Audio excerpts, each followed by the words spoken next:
Pinatakbo ko na ang sasakyan paalis sa parking area ng restaurant. Pagdating ko ng bahay, inasa garahe na ang sasakyan ni Sandro.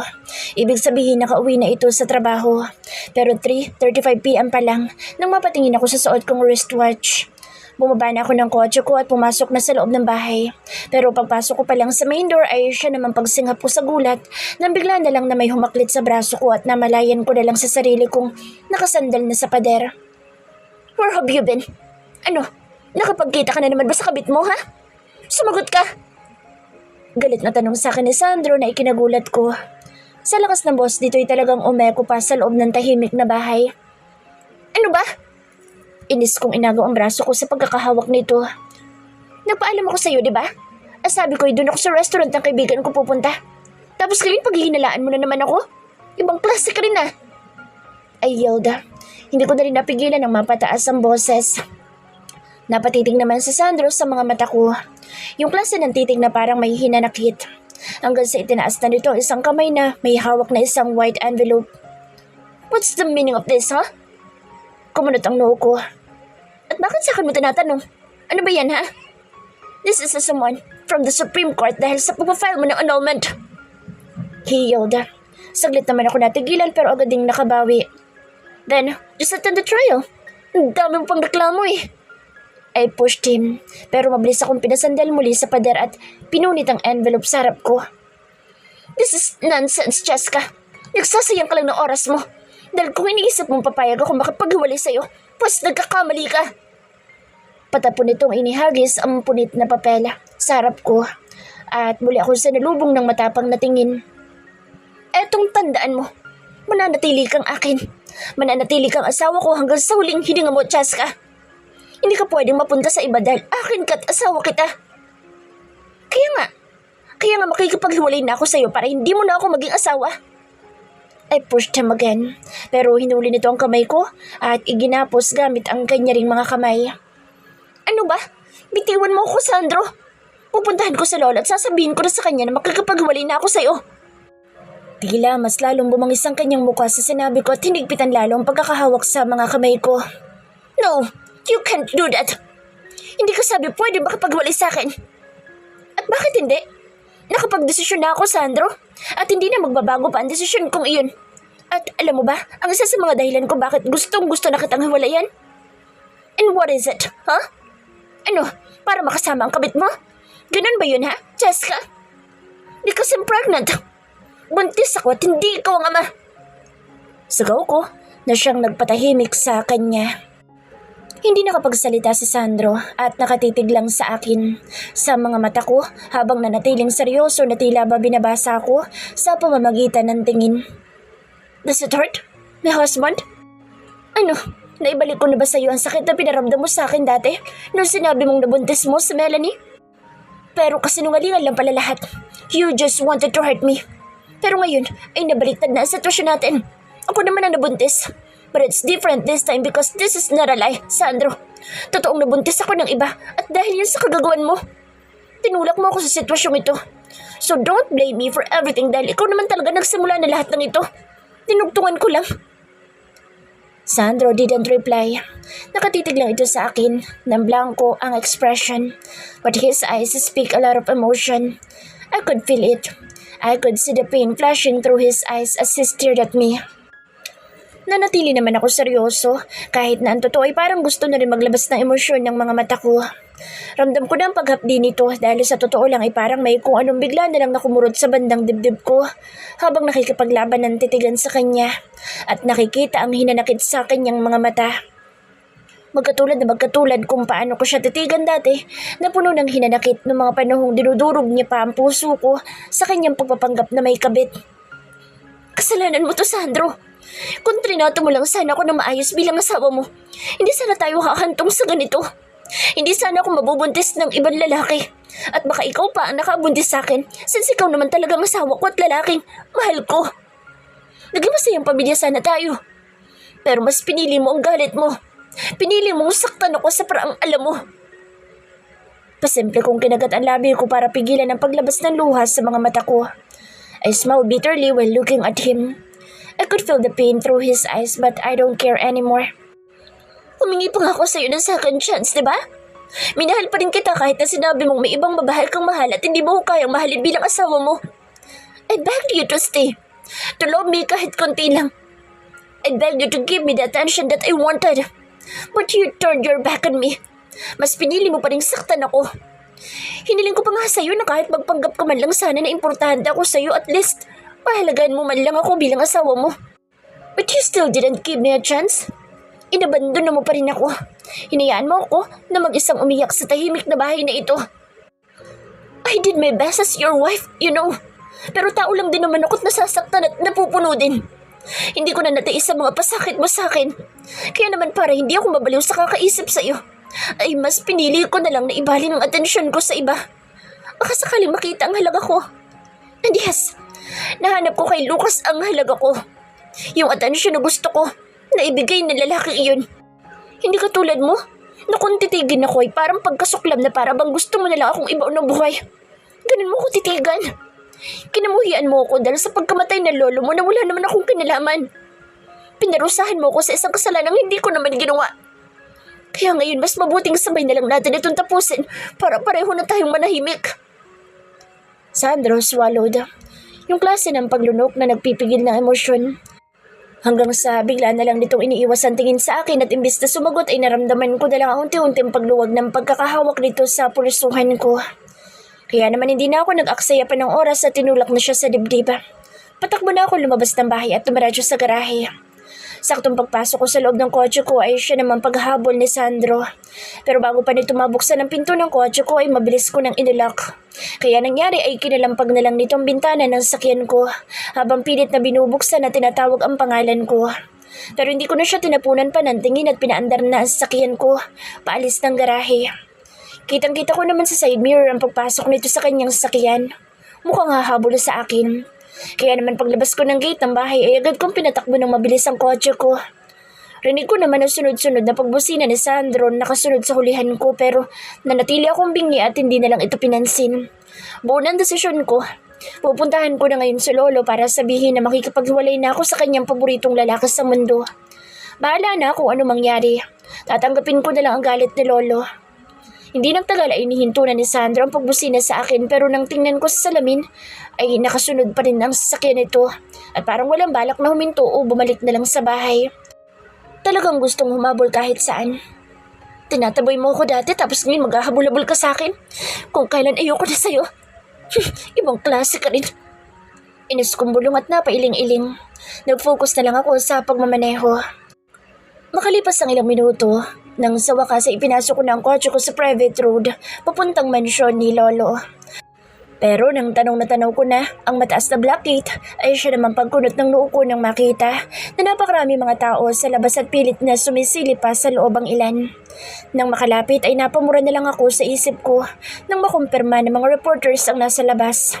Nasa mahigit 10 yata kasama na ang kanilang cameraman. Nang makita ang sakyan ko ay mabilis na nagsitakbuhan lahat papalapit sa akin hanggang sa pinalibutan na ang kotse ko. Pinaulan na ako ng mga katanungan kahit nasa loob pa ako ng sasakyan. Pero dahil bad trip ako ay hindi ko inihinto ang pagmamaneho ko kaya walang nagawa mga reporters kundi tumabi at bigyan ako ng daan. Hanggang sa nakalapit na ako sa gate ay automatiko na itong bumukas ng ma-detect ang kotse ko. Nang mapatingin ako sa side mirror ay napunta na mga reporters sa sasakyang nakasunod sa akin. Kay Sandro. Humabol pa ang mga ito papasok sa loob ng gate pero naging mabilis naman ang pagharang ng dalawang security guards at agad na itinaboy palabas ang mga ito. Hindi ko tuloy mapigilan ang magtaka. May nangyari ba at nagkagulo na naman ang mga reporters? Medyo nadagdagan na naman ang kaba ko. Malamang meron nga. Pero ano naman kaya? Baka tungkol sa kumpanya. Paghinto ko sa malawak na garahe ay siya rin paghinto ng sasakyan ni Sandro. At paglabas ko ay mabilis ako nitong hinabol at hinablot ang braso ko na siyang ikinahinto ko. Ano sa tingin mong gagawin mo? Mahina pero may diin itong sabi. I told you, aamin na ako kay Lolo, kaya bitiwan mo ang kamay ko. No, uuwi tayo. Mabilis ako nitong hinila papunta sa kanyang sasakyan pero agad naman ako nagmatigas at malakas na inagaw ang kamay ko sa kanya. Ano ba, Sandro? Bitiwan mo sabi ako? Bibitawan lang kita kapag nakapasok ka na sa kotse ko. Ma'am, sir, nandito po pala kayo. Napahinto kaming dalawa sa hilahaan ni Sandro at sabay na napalingon sa nagsalita. Isang babaeng katulong ang nakakita sa amin. Kaya naman ang maramdaman ng pagluwag ng pagkakahawak sa pulusuhan ko ay sinamantala ko ang pagkakataon at malakas na inagaw ang kamay ko. Sabay takbo ng mabilis papunta sa nakabukas na pinto ng mansyon. Ramdam ko naman ang paghahabol ni Sandro sa likuran ko pero hindi na ako naabutan pa nito dahil tuluyan na ako nakapasok sa loob ng mansyon. Agad ko namang nakita sa lolo na nakaupo sa couch. Suot pa nito ang kanyang business suit at napatingin sa hawak na newspaper. Mukhang galit ito dahil nakakunod pa ang noo nito na tila hindi nagustuhan ng article na binabasa. Hi Lolo! Nakangiti kong pagbati na ikinaangat nito ng tingin sa akin. Mabilis na ako lumapit pero mga isang pa nilang alapit ko nang mapahinto na lang ako sa gulat dahil sa malakas na pagbato sa akin ni Lolo ng hawak nitong newspaper. Ipaliwanag mo kung anong ibig sabihin yan! Galit na sigaw ni Lolo sa akin na talagang umeko pa sa loob ng mansyon ang lakas ng boses. Nagulat naman ako kung kaya agad ako napahinto at automatikong napatingin sa newspaper. Agad na nangunot ang noo ko at mabilis itong dinampot para makita kung anong klaseng article ang nilalaman. Pero pagbuklat ko ng newspaper ay ganoon na lang ang pagsinghap ko at bahagyang paglaki ng mga mata ko nang makita ang article tungkol sa akin. Hindi lang ako kundi kaming dalawa ni Lucas. Picture namin dalawa ang nakalagay na puro stolen shot. Pero kitang-kita naman ang mukha naming dalawa. At ang basahin ko nakasulat ng article ay para akong nanlamig. Ano? Totoo ba yan ha? Ano bang pinaggagawa mo sa buhay at bakit ganyan ang mga lumalabas na balita tungkol sa'yo? Paano mo nagawang makapagrelasyon sa ibang lalaki kahit may asawa ka na? At talagang doon pa sa isang debera? Nagpupuyo sa galit na sigaw ni Lolo sa akin at agad itong napatayo. Parang biglang umurong ang dila ko sa pagsagot kay Lolo para sabihin ng totoo. Nawala ang tapang ko at napalitan ng labis na kaba. Ngayon ko lang nakita si Lolo na parang namula na sa labis na galit dahil sa article at litratong nakalagay na siyang ebidensya. Pero hindi maaari. Hindi na ako pwede pang umatras. Kailangan ko ng tapangan ng sarili ko sa pag-amin dahil pagkakataon ko na ito. Ang totoo po niyan, Lolo. Bala ko na makapaghiwalay kay Sandro. Nakapag-file na po ako ng annulment at no, Chairman. Let me explain first. Wala ko natatandaan na gusto ko makapaghiwalay sa kanya. Mabilis na pag-agaw ni Sandro sa sasabihin ko. Pero agad ko itong pinukol ng masamang tingin. Shut up! I yelled at him and looked back at my grandfather. Lolo, totoo po ang sinasabi dyan sa article. May relasyon po kami ni Lucas de Vera.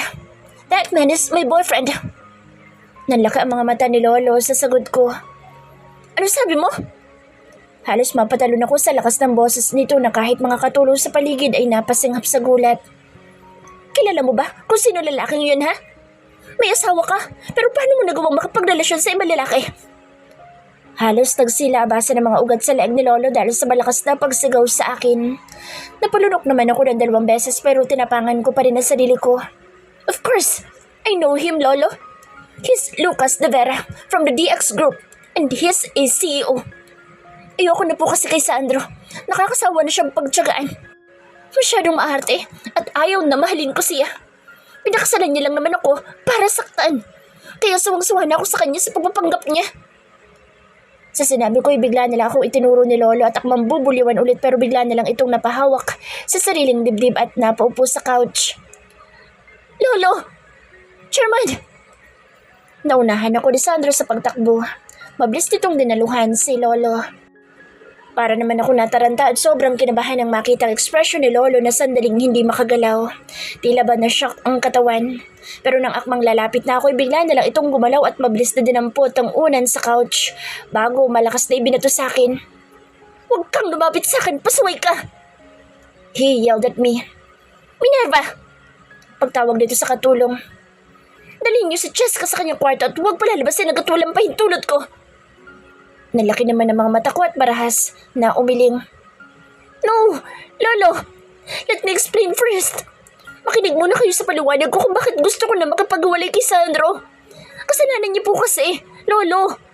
Ayaw niyang mahalin ko siya kasi ang gusto niya ay walang iba kundi paghihigante. Manahimik ka! Muling sigaw ni Lolo sa akin at sanay niya sana ang mga katulong. Mabilis naman lumapit sa akin ang 3 babaeng katulong at tinawakan ako sa magkabilang braso. Ano ba? Lolo! Hayaan niyo naman po akong magpaliwanag. Si Sandro ang gumawa ng paraan kung bakit ayaw ko na sa kanya, Lo! Sigaw ko habang pilit na nagpupumigla sa pagkakahawak ng mga katulong. Bitiwan niyo ako! Huwag niyo akong hawakan! Sorry po, ma'am. Kailangan namin sumunod sa utos. Sagot sa akin ng isang katulong sa mahinang boses. Kaladkarin niyo na yan at ikulong sa loob ng kanyang kwarto para magtinot magkaisip. Yes, Chairman. Masusunod. Kinaladkan nga ako ng 3 katulong paakyat ng stairs. Panay pa rin ang pagpupumiglas ko at sigaw kay Lolo pero hindi pa rin ako nito pinakinggan. Kaya naman hindi ko na napigilan ng mapaiyak sa inis nang tuluyan akong naipasok ng mga katulong sa loob ng kwarto ko at sinaraduhan ng pinto. Talagang nilak mula sa labas. Ano ba? Pakiwalan niyo ako rito! Hindi niyo ako pwedeng ikulong! Malakas kong pagkalabog sa pinto pero wala man lang sumagot sa akin mula sa labas. Hanggang sa nanakit na lang ang mga paa at braso ko sa kakasipa at hampas sa pinto. Kung kaya napadaus-us na lang ako nang upo sa sahig at napahigbi. Hindi ko makapaniwala na ikukulong ako ni Lolo dito sa loob ng kwarto. First time ito. Sa lahat ng ginawa kong kalokohan sa buhay ay ngayon lang yata nagalit sa akin sa Lolo ng sobra at talagang nagawa pa akong ipakaladkad sa mga katulong. Mukhang nagkamali yata ako ng desisyon dahil parang matindi nga ang galit ni Lolo sa DX Group, sa mga De Vera. At ngayon ay hindi ko na alam kung ano susunod na mangyayari sa paglabas ko sa kwartong ito. Chairman, hayaan niyo po sana ako magpaliwanag tungkol sa mga sinabi ng asawa ko kanina. Wika ni Sandro nang kumalma ng matanda. Mula sa pagkakaupo sa couch ay marahan namang tumayo si Chairman Rodion at dinampot ang tungkod na nakasandal sa couch. Sumunod ka sa akin kung gusto mo magpaliwanag. Maotoridad nitong wika bago tumalikod at umakit na sa mataas na stairs nang nakatungkod pa para pumunta sa library room. Napasunod naman si Sandro sa matanda habang nanatiling kalmado pero hindi maipagkakaila sa muka ang labis na kaba. Nang makapasok sa loob ng tahimik na library ay agad na naupo si Chairman Rojun sa sofa at binitawan na ang hawak na tungkod. Isang malalim na paghinga ang pinakawalan nito at hinubad ang suot na coat at basta na lang nito inihagi sa sofa matapos hubarin. Nanatili namang nakatayo si Sandro sa harap ng chairman.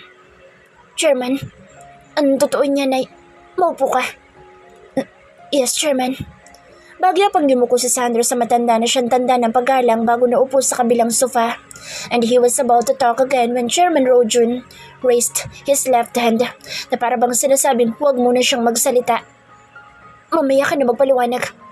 Lumabas ka muna at sabihin mo sa katulong na magdala dito ng tsaa. Agad naman tumayo si Sandro at bahagyang yumuko tulad kanina. Masusunod, Chairman. And he got out of the room. Imbes na ipag-utos sa mga katulong ay nagkusa na lang si Sandro at nagtimpla ng tsaa na alam niyang paborito ni Chairman Rojun.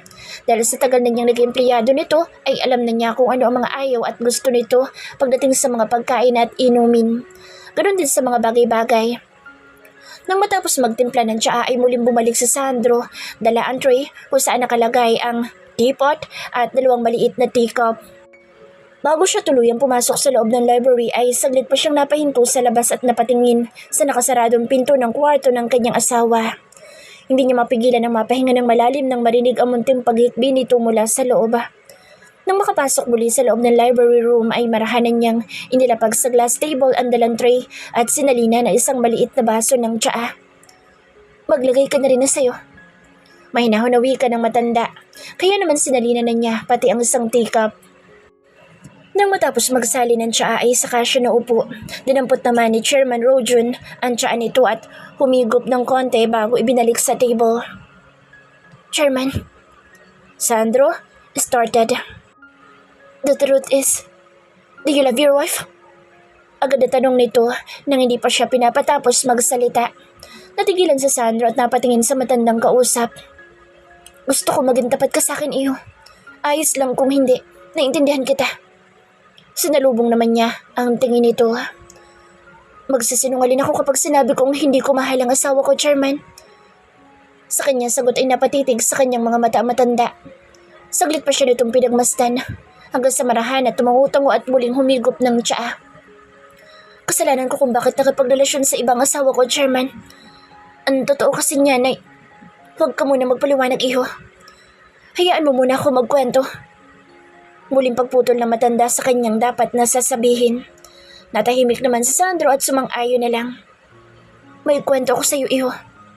Alam mo ba, bago naging matagumpay ang Sevillas Holdings, ay dumaan muna ito sa matinding pagsubok. Umpisa na matanda at sumandal ng upo sa sofa. Nagpakawala rin ang buntong hininga bago nagpatuloy sa pagsasalita. Habang ginagawa ang building, ay may isang matandang trabahante ang nahulog na nagtatrabaho sa building na ito at binawian ng buhay. Ang kanyang pagkamatay ay maituturing kong isang sumpa sa aking pamilya dahil talagang napakamalas. Natigilan si Sandro at parang biglang nakaramdam ng galit. Unti-unting napakuyom ang mga kamao ng palihim. So, sinasabi niyo bang kasalanan pa ng matandang iyon kung bakit siya namatay? His jaw clenched. Sumiklab ulit ang galit sa kanyang dibdib. Pero hindi binigyan pansin ni Chairman Rojo ng kanyang tanong at pinagpatuloy pa nito ang pagkukwento. May tuturing ko sumpa. Dahil ang pagkamatay ng matandang iyon ay siya namang naging sanhi ng pagkawala ng aking anak na lalaki at ng kanyang asawa. Nabangga na isang malaking truck ang kanilang sakyan habang papunta sa burol ng matandang iyon para sana makapag-usap sa pamilya nito at makipag-areglo kung ano man ang gusto mangyari ng pamilya. Kaya lang hindi nakarating ang mag-asawa dahil na aksidente. Nawasak ang sasakyan sa lakas ng pagkakabangga, kung kaya hindi nakaligtas sa mga ito. Pero gayon pa man ay nagawa pa rin nilang protektahan ang kanilang nag-iisang anak na babae. At yun ay walang iba kundi ang aking pasaway na apo na nasa kabilang kwarto ngayon. At dahil sa aksidenteng iyon ay dumanas naman ng matinding trauma ang apo ko at hindi nakapagsalita ng halos 1 taon. Dinamdam ang pagkawala ng kanyang mga magulang. Nagkaroon ng matinding takot sa kidlat dahil sa nangyaring aksidente. Masama kasi ang panahon ng araw na iyon. Sabi ko nga sa anak ko ay ipagpabukas na lang nila ang pagpunta pero matigas ang ulo at lumusog pa rin kahit masama ang panahon. Hindi nakapagsalita si Sandro sa narinig. Hindi siya makapaniwala sa kwento ng chairman. Naguguluhan siya. Marami mga katanungan ang agad na nagsipasok sa isip niya. Pero ganun pa man ay pinanatili pa rin niyang kalmado ang sarili sa harap ng chairman. Kung ganoon, ano ba ang dahilan kung bakit nahulog ang matandang iyon sa building? He asked. Mahina pero may diin. Gusto na niyang magkaroon ng kasagutan ng lahat. Aksidente ang nangyari, iho. Ayon sa investigasyon ay natakay ng kanyang sakit na epilepsy ang matandang iyon kaya nahulog. Parang may kung anong sumabog sa dibdib ni Sandro dahil sa nakuhang sagot. Biglang nanginig ang kanyang mga kamao at tila unti-unting humapdi ang kanyang mga mata, kung kaya pinanatili na lang niya ang tingin sa teacup na nasa ibabaw ng table. 1 buwan na lumipas ay personal akong bumisita sa bahay ng matandang iyon. Napag-alaman ko ang nangyari sa kanyang pamilya. Dahil sa kanyang pagkamatay ay nagawa magbigti ng kanyang asawa kahit putol na ang mga paa at isang kamay. Kung hindi ako nagkakamali. Ayon sa kwento ay nagawa nitong itali ang leeg sa bintana hanggang sa palagutan ng hininga. Tuluyan ang napayuko si Sandro. Hindi na nakaya ng mata at tumulo na ang kanina pang namumuong tubig sa mga mata nito. May nag-iisang apo raw matandang iyon at pinadala sa bahay ampunan. Nang puntahan ko na sabing ampunan na iyon ay nakita ko ang bata. Naawa ko kung kaya kinausap ko ang aking dating empleyado na aking pinagkakatiwalaan na kung maaari ay ampunin niya ang bata at paaralin. Bigyan ito ng magandang buhay. Pumayag naman ang aking dating empleyado. Pinag-aral niya ang bata at ako ang gumastos hanggang sa ito'y makapagtapos ng kolehiyo. At alam mo ba, talagang napahanga ako sa batang iyon. Hindi lang masipag kundi napakatalino pa. Katunayan ay first honor nung nag-graduate ng elementary. Valedictorian naman nung high school at summa cum laude naman pagdating ng college. Kaya naman walang pagdadalawang isip na ipinasok ko sa kumpanya bilang aking secretary. Tuluyan ang yumagyog ang balikat ni Sandro nang marinig ang buong kwento. Hindi siya makapaniwala na alam ni Chairman Rojun kung sino siya at anong nakaraan ang meron siya. Why? Bakit ngayon yun ang sinabi sa akin yan? His voice cracked. Nagunahan na sa pagpatak ang mga luha na nakababa sa kanyang mga mata. Napahinga naman ng malalim si Chairman at tumayo na ito mula sa pagkakaupo. Hinawakan na rin ulit ang tungkod nito. Alam kong gumanti ka sa asawa mo at nagpanggap na may kabit. Kaya ngayon ay bumabalik sa iyo mga ginawa mo. Chairman exhaled. Pero huwag mong hayaan na sirain tayo ng devera na iyon. Kung mahal mo talaga ang asawa mo, mas mabuting ayusin mo ang gusto't na inumpisahan mo bago pa ito kumalat. Makahulugan nitong sabi bago tuluyang lumabas ng library, dala ang tungkod. Naiwan naman si Sandro na nakayuko habang nakaupo sa sofa. Patuloy pa rin ang pagyugyug ng balikat at pagpatak ng mga luha. Hindi niya inaasahan na ganoon ang buong kwento. Ibig sabihin ay pinaghigantihan niya ang asawa niya kahit na wala naman palang kasalanan ng pamilya nito.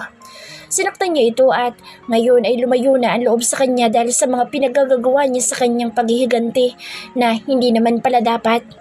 Pinaghigantihan niya ang tulad niyang biktima lang din ng malupit na kapalaran.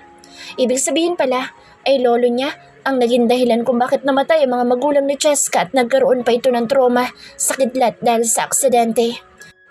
Pinaghigantihan niya at sinaktan ng babaeng durog ding tulad niya dahil sa pangungulila sa mga magulang.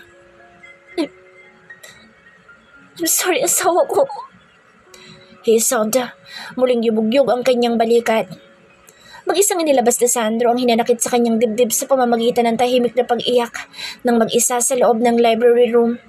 Ngayon ay hindi na niya alam kung maibabalik niya pa ba ang tiwala at pagmamahal sa kanya ni Cheska na siyang sinayang niya lang dahil sa kanyang maling paghihiganti. Nagkamali siya ng akala at ngayon ay bumabalik na sa kanya ang mga pasakit na binigay niya sa kanyang mahal na asawa. Kaya kailangan niyang humingi rito ng tawad at lumuhod sa harap nito kung kinakailangan para lang mapatawad siya nito.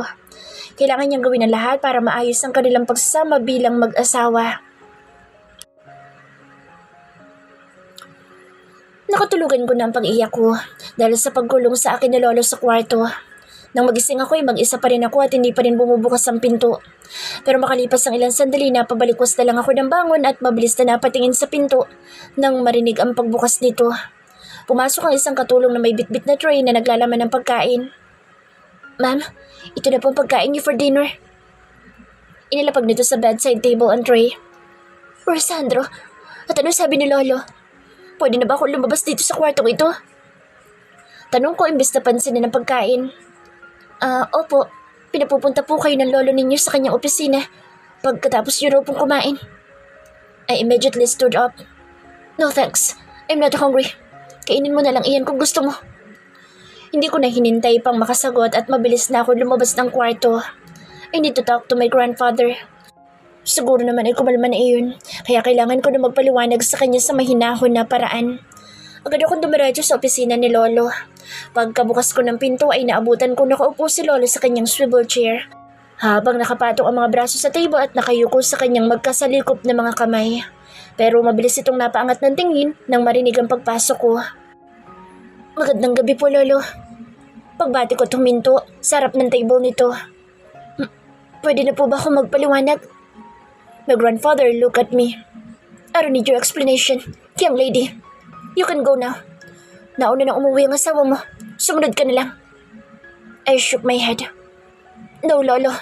Magpapaliwanag po muna ako. Ayoko nang marinig pa kung ano pa man yan. Go home. Humingi ka ng tawad sa asawa mo at makapag-ayos ka sa kanya. Ipapalinis ko na lang ang pangalan mo para hindi ka madikit sa devera na iyon. Muli akong umiling ng sunod-sunod. Ayoko na sa kanya, Lolo. Hindi niya naman ako mahal kahit anong gawin ko eh. Ako lang ito parang tanga na hahabol-habol sa kanya. Nakakasawa na rin. Nagkamali ako sa pagpapakasal ko sa kanya. Akala ko magiging masaya ako kapag naging asawa ko na siya, but no. Kabaliktaran pala. Kaya ngayon naisip ko makapagwalay na lang sa kanya. Bahagyang kumunot ang noo ni Lolo sa akin. Ano bang tingin mo sa kasal? Laruan lang? Ikaw mismo ang humiling sa akin ay ipakasal kita kay Sandro. Tapos ngayon, wala pang 3 buwan kayong kasal ay gusto mo na agad na makapagwalay? Buwas-buwasan mo rin ang pagiging isip bata mo. Napapikit ako nang wala sa oras. Isip bata? Tom, talagang nagbuka pa akong isip bata. I think I don't have a choice. Bahala na. Aaminin ko na ang katotohanan para malaman na rin ni Lolo. Hindi ako isip bata, Lolo. Alam mo bang nagpanggap siyang may kabit para lang saktan ang damdamin ko? Mas gusto niya ako makitang umiiyak kasi doon siya mas masaya. Palibhasa kasi nagiganti lang siya sa pagkamatay ng kanya. Hindi kayo magiging matatag kung isang pagsubok lang ay hindi niyo pa malampasan. Mabilis na pagputol ni Lolo sa sasabihin ko at tinignan ako ng seryoso. Kung nagkamali man ang asawa mo at sinaktan ka niya, isipin mo kung anong kanyang dahilan at anong nararamdaman niya ng mga panahong sinaktan ka niya. Siguradong may malalim siyang dahilan. Dahil kung wala, malamang tinutuunan niya ang kanyang pambababae. Imbis na pagpapanggap lang ang gawin niya. Pero hindi. Hanggang pagpapanggap lang siya dahil mahalaga ka pa rin sa kanya at nire-respeto ka pa rin niya bilang kanyang asawa. Pero ikaw, anong ginawa mo? Mas pinili mong malalaki para gumanti sa asawa mo. At talagang doon pa sa devera na iyon? Natahimik naman ako sa sinabi ni Lolo.